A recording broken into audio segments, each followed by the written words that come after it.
The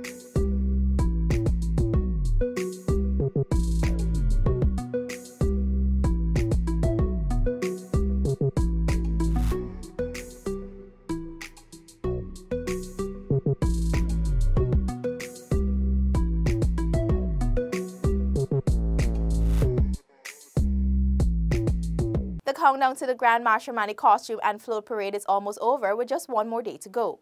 It's Thursday, February 21. Here's what's making the news. Ministers of government today met with representatives of the bauxite company Rusal to resolve workers' issues.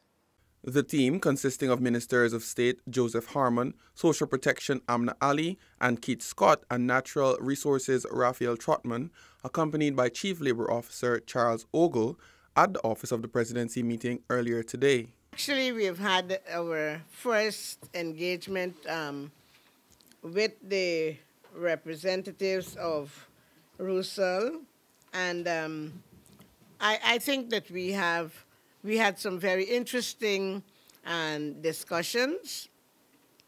What is going to happen is that tomorrow we are going to have a second round of engagement where Minister Scott, the minister within the Ministry of Social Protection, and the person who deals specifically with labor, will be engaging the workers at Aroima tomorrow.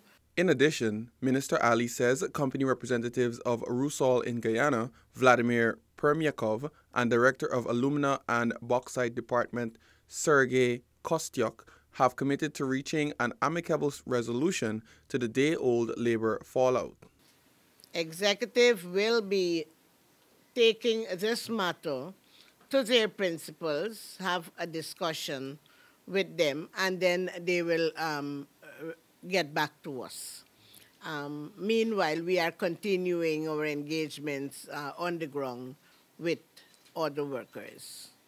Meanwhile, as part of its mandate, the Ministry of Social Protection will be handing over relief packages to the 60 workers and their families affected by the layoff and work stoppage at the Rusal-controlled Bauxite Company of Guyana, Inc. The workers are there. They're in need. Their basic needs are taken away from them, and particularly this ministry is the Ministry of Social Protection.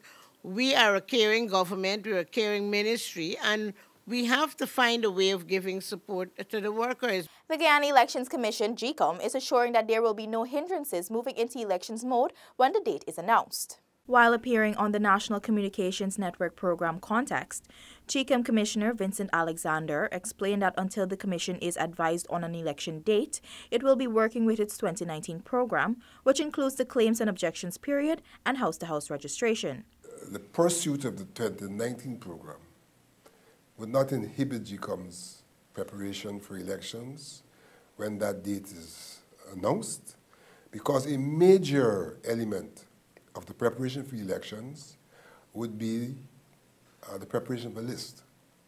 And a house-house registration would lead to such a preparation. So though there is no declared date, what is going to be happening in GECOM would not be a hindrance to GECOM moving into election mode. Alexander explained that the Constitution allows for an extension of the 90 days. GECOM cannot hold an elections within the 90 days, given what is required of GECOM. It would be foolhardy of GECOM to embark on an exercise which it knows it cannot complete in that time. The things which are required makes it impossible. We have datelines that we have to observe in terms of things. Some things take 35 days as a dateline. Some things take 21 days as the dateline. When you add up those datelines, 90 days is impossible. So we are facing the impossibility, an impossibility which obviously the Constitution anticipated, because whilst on one hand, the Constitution says in 90 days, the next provision of the Constitution says that it may be extended. Alexander underscored that it is the responsibility of GECOM to hold an efficient election, and to do this, it cannot disenfranchise persons who became eligible to vote in October 2018. Guyana has come in for high commendation from the international community for a job well done in successfully hosting the 17th session of the Committee for the Review of the Implementation of the Convention, CRIC 17. It was therefore no small task to plan and implement the required arrangements to ensure the smooth conduct of the event. I have been advised further that all of the goals and objectives of the planning committee were achieved with a high level of efficiency and that overall, Guyana was an exceptional host. Minister Harman was speaking at a small appreciation ceremony held for the local organizing committee staff and volunteers at the Arthur Chung Conference Center. It was indeed a great achievement, not only for Guyana, but for the entire Latin America and Caribbean region. It reinforced Guyana's commitment to environmental protection generally, and in particular to the issues of combating desertification, land degradation, and drought. It also provided an opportunity for Latin America and the Caribbean to put forward regional perspectives on matters related to the Convention to combat desertification. Also present was Minister of Public Telecommunications, Catherine Hughes, and Minister of Citizenship, Winston Felix, who also expressed their gratitude to the staff for their planning skills and high level of service provided. The Chinese ambassador to Guyana, Xun Tian-chun, also commended the country for successfully hosting the conference, noting that this also provides the opportunity to fortify the relations between the two countries. All the volunteers and staff were present with a certificate of appreciation signed by all ministers present for their efforts. The CRIC 17 conference was held from January 28 to the 30th, 2019 at Arthur Chung Conference Center and saw the participation of 94 countries, 7 intergovernment organizations, 7 UN agencies, and 20 non-governmental organizations, bringing the number of participants to a total of 566. Neola Dimon. Government and UNICEF Guyana met today for the review of the joint annual work plan. The annual review is done to monitor and evaluate programs implemented and executed by UNICEF in collaboration with partner governments. UNICEF, the United Nations International Children's Emergency Fund, was created by the UN General Assembly on December 11, 1946, to provide emergency food and health care to children in countries that have been devastated by World War II. It now works in 190 countries and territories to protect the rights of every child. At Thursday's annual review, Minister of Foreign Affairs Carl Greenidge extended the government's sincere gratitude to UNICEF for its overarching support to the government and people of Guyana over the past years. UNICEF signed its first 5-year program with the government of Guyana as long ago as 1994. And since then, it has remained fully committed to ensuring the rights of children in Guyana are in accordance with the provisions outlined in the Convention on the Rights of the Child. Guyana signed the convention in 1990 and ratified it in 1991. On the topic of child rights and protection, Minister Greenidge says Guyana has consistently demonstrated support for global, regional, and national programs to enhance the overall well-being of children and has participated in several world summits for children.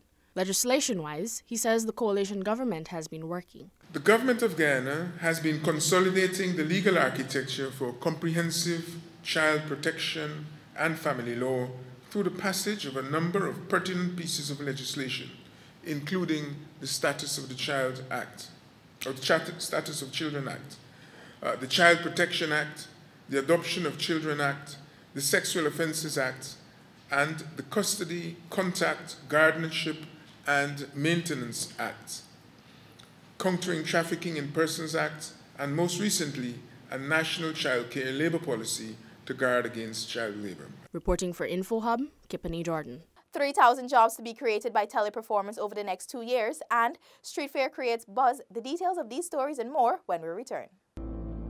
The future of Guyana has never looked better. Our nation is on the cusp of a development program like never seen before. While Guyana is now emerging as an energy giant through the discovery of massive reserves of oil and natural gas, it is your government's intention that the huge benefits emerging from this will go where it matters most, to you, the people of this beloved country. There is a surge of confidence in the way Guyana is governed once again, and the level of investor interest is unprecedented. Guyana is poised to become the breadbasket of the region, and the pace at which this nation will grow through prudent fiscal management will be nothing short of impressive. But more than anything else will be the way every Guyanese, regardless of color, class, or creed, becomes a part of this historic period of national transformation, sharing in the wealth and well-being of it all as one Guyana. Welcome back. Teleperformance plans to create more than 3,000 new jobs over the next 2 years. Chief Executive Officer Luis Barreto spoke recently with the Minister of Finance, Winston Jordan. This information was disclosed during a presentation by the CEO during a visit to the facility by Minister Jordan. He expressed that the company is moving to first ensure that they move from seasonal employment to permanent employment. Our goal is to get to 2,000 by this year and probably 3,000 jobs by next year. That's why we're already out there looking for another building. We're already expanding this building. The CEO highlighted a number of reasons why Guyana is becoming more accessible and what it means for the country. You guys have a beautiful, newly redesigned terminal, international terminal, which has really facilitated our ability to grant VIP access to our VIP clients, to show them that Guyana does have that modern approach to international travel as well as to international executives. Minister Jordan noted the impressive growth of the company is a reflection of the growing confidence in the country's economy. The numbers that he employed, quite impressive. Only the agricultural sector will rival this kind of numbers. So it's an investment. First of all, the confidence that they had in the country to come here, because I know the time when they came, there were some issues, but they're still, and they've grown in strength. So we would like to encourage that investment, and it's heartening to hear of their expansion plans, and also the plans that they have in place for permanency of the employees. Reporting for InfoHub, Ayana George. The Power Producers and Distributors Incorporated, PPDI, and the Ministry of Public Infrastructure hosted their first annual general meeting today. During the event, Minister David Patterson was presented with the company's 2017 annual report. Power Producers and Distributors Incorporated was established in December 2016 after the agreement with Wärtsilä Operations Guyana Incorporated would have come to an end. It is a state-owned agency which is contracted to operate and maintain power plants on behalf of the Guyana Power and Light. According to Minister Patterson, it was after much deliberation the decision to establish PPDI was made. At the end of 2016, the maintenance of O&M agreement with Wärtsilä was coming to an end. And when we examined, that's the ministry and the government, when we examined the structure of the Wärtsilä company, we realized three very important things. One, that the staff of the Wärtsilä Inc. was 100% Guyanese. Secondly, that the staff were very well trained and had a very organized maintenance routine. And thirdly, that there would have been savings that could have been derived and passed on to the stakeholders should we consider establishing a company to take over the functions of Wärtsilä. PPDI Chairman of the Board of Directors, Mark Bender, in brief remarks, said the company is committed to good corporate governance and highlighted that the agency was able to overcome challenges. The management and staff were able to meet the challenges and deliver on their mandate as regards the agreement with GPL. When the company was formed to replace Wärtsilä Operations Guyana Inc., there were reservations in some quarters as to whether it was a good decision. The management and staff have proven beyond doubt that they are up to the task and had the combined skill set and motivation to make PPDI a successful company. The state-owned Power Producer and Distribution Incorporated is working in collaboration with the Guyana Power and Light to deliver reliable electricity. Secondary school students and curious onlookers gathered for the final day of the Literary and Visual Arts Fair, which was organized by the Department of Social Cohesion to showcase local products and services. Held at the Main Street Square, InfoHub took the opportunity to speak to some of those showcasing their products. Ian Waterton said his participation in the fair will highlight his talent as a craftsman. Well, the response wasn't bad. I mean, you got to accept life as real, you know. You get a little, and, you know, it introduced a lot of other people to get to know us better, that we are wrong, we are in Main Street. If they don't see me today, they can see me tomorrow. Second-generation bamboo craftsman Brandon Ugalo said this initiative will assist him to not only advertise his products, but to venture into new markets. I didn't even get a chance to finish my pieces, and they're going. I mean, I'm very much busy. I have work doing here, and you can tell by what I'm saying that things been doing for me out here. Juliana Hughes, owner of Jar Works, said the street fair has helped to create a buzz around her products. The response so far is good, reasonable, at least, you know. What I noticed with the type of work that I do, my company is Jar Works. I have a mission to make Guyana seeds beautiful and marketable. So I work with a lot of natural seeds like coconut, buckbead, bamboo, and these sort of things, right? I am now seeing, which I'm very much pleased, the response now where people are responding to what the seeds and things that we have in Guyana, lucky seeds and all of these things. And I guess the team rediscovering Guyana, you know, it working well. The initiative forms part of the Ministry of Social Cohesion's Mashramani calendar of events. Reporting for InfoHub, Ayana George. With just one more day remaining for the Grand Mash Costume and Float Parade, let's tell you that the Masquerade Jamboree kicked off at Stabroek Square and the regional Clean and Bright Up Guyana competition officially begin today. And of course, tomorrow evening, all roads lead to Durban Park for the flag-raising ceremony as preparations are well underway. That's all for this evening. Connect with us on WhatsApp, like and subscribe to our Facebook page for notifications. You can also follow us on Instagram for updates and visit our website at dpi.gov.gy. Your bridge and weather reports are up next. Goodbye.